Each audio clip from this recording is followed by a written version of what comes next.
Pour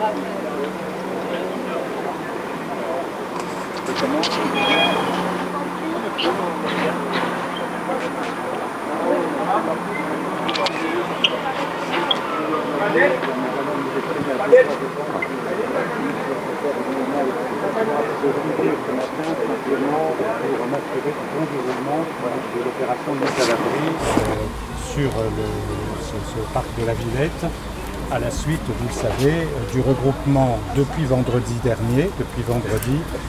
d'environ 150 personnes en situation migrantes pour lesquelles il y avait une demande de mise à l'abri et d'hébergement. Cette opération s'est bien déroulée dans une parfaite organisation.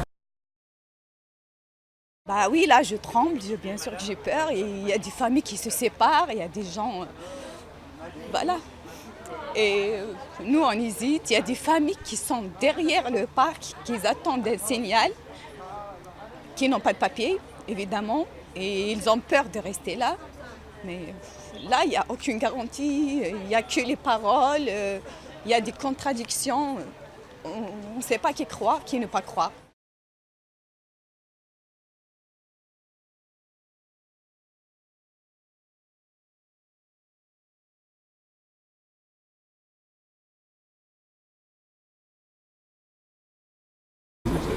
Chaque semaine, nous traitons sur Paris et la région parisienne un nombre beaucoup plus important de mises à l'abri.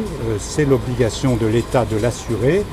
C'est ma responsabilité de faire en sorte que ça se passe dans des conditions correctes et avec une priorité pour les situations des personnes les plus en difficulté, notamment les femmes et les enfants, évidemment, qui ne peuvent rester sur la voie publique de manière durable sans que ce soit tout à fait dramatique.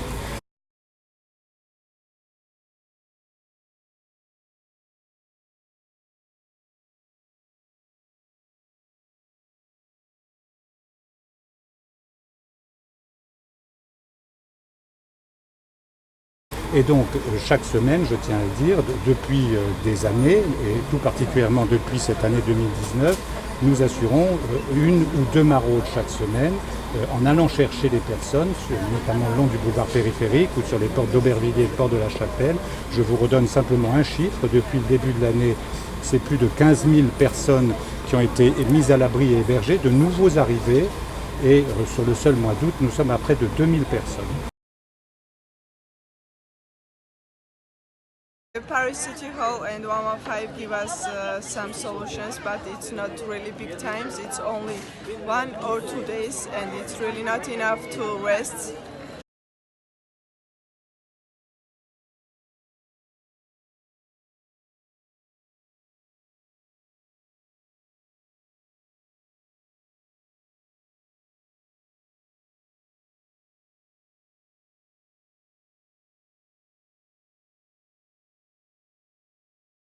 Nous avons trois priorités. C'est celle de donner à toutes les personnes qui sont en demande d'asile, qui introduisent une demande d'asile dans notre pays, des conditions satisfaisantes et dignes de prise en charge. Ça peut prendre 2 ou 3 jours.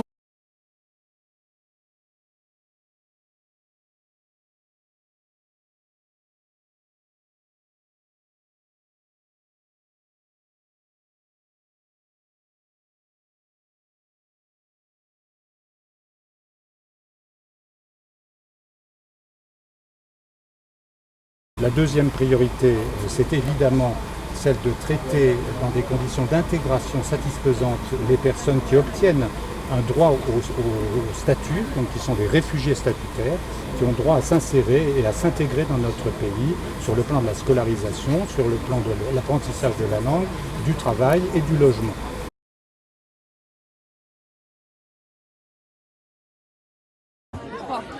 Je m'appelle Alematou, je suis statutaire, je suis femme seule, je suis à la rue il y a 4 mois.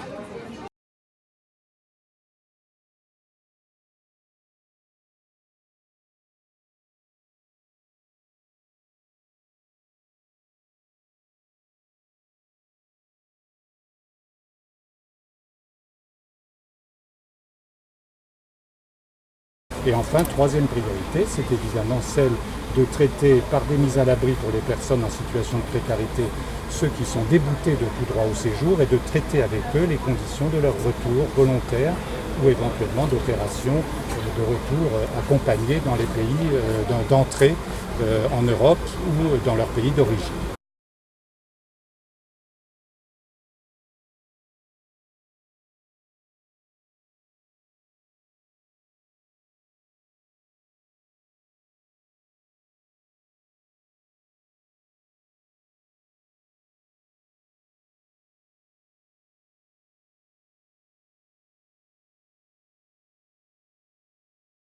Sur Paris, on estime aujourd'hui qu'il y a certainement de l'ordre de 1500 personnes. C'est le dernier décompte de France Terre d'Asile.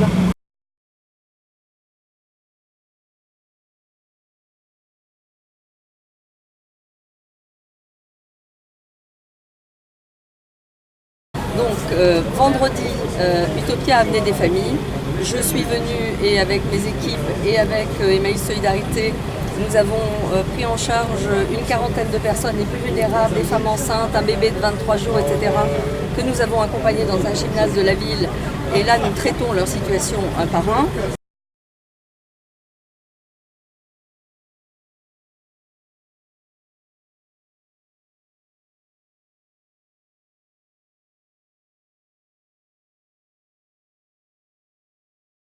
Et les priorités, c'est quand même les familles avec les enfants. Là, tout le monde en est d'accord. Et c'est pour ça que je trouve que c'est bien. Les associations, Utopia, ils ont été vraiment formidables. Emmaüs et toutes celles qui sont là. Parce que c'est vrai qu'on sait que, bon, ben voilà, avec les associations, il y en a qui sont plus lanceurs d'alerte, d'autres qui sont plus gestionnaires. Mais ensemble, ben, je trouve qu'on arrive à être à la hauteur de nos valeurs. Moi, ça me satisfait.